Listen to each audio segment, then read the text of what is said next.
गांव के पास एक फैक्ट्री थी जिसके ऊपर हजारों टन सोना छुपाकर रखा गया था। उस खजाने की रखवाली करता था गजू भाई। उसी गांव में राई स्टार नाम का एक लड़का रहता था। वह हर रोज घर घर जाकर भीख मांगता था। गांव के लोग बहुत अमीर थे, उनके घर सोने चांदी से भरे रहते थे, लेकिन कोई भी उसे इज्जत की नजर से नहीं देखता था। सब उसे गरीब और बेकार समझते थे। उसका जीवन मुश्किलों में बीत रहा था। गांव में एक आदमी था, पुष्पा, बहुत घमंडी और ताकतवर। उसके पास इतना पैसा था कि वह किसी को भी अपने सामने झुका सकता था। गांव के लोग उससे डरते थे, इसीलिए कोई उसके खिलाफ बोलने की हिम्मत नहीं करता था। उसका छोटा भाई ज्ञान फैक्ट्री का मालिक था।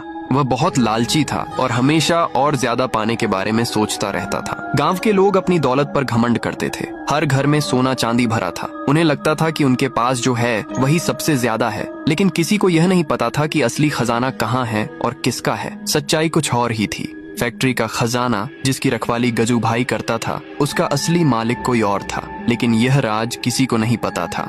सब कुछ बाहर से जैसा दिखता था वैसा बिल्कुल नहीं था। राई स्टार हर दिन गांव में जाता, लोगों के दरवाजे पर खड़ा होता, कुछ मांगता और चुपचाप आगे बढ़ जाता। लोग उसे नजरअंदाज कर देते, कुछ लोग उसे डांट कर भगा देते, लेकिन वह कभी कुछ बोलता नहीं था, बस सब कुछ देखता रहता था। एक रात सब कुछ बदल गया। सुबह होते ही गांव में हड़कंप मच गया। कई अमीर घरों से सोना और चांदी गायब हो चुका था। लोग डर गए। हर कोई एक दूसरे को शक की नजर से देखने लगा। कोई कह रहा था ये काम बाहर के लोगों का है, कोई कह रहा था गांव के अंदर ही कोई बड़ा खेल चल रहा है। पुष्पा गुस्से में था। वह चिल्ला रहा था, धमका रहा था, लेकिन उसके पास भी कोई जवाब नहीं था। ज्ञान भी परेशान था।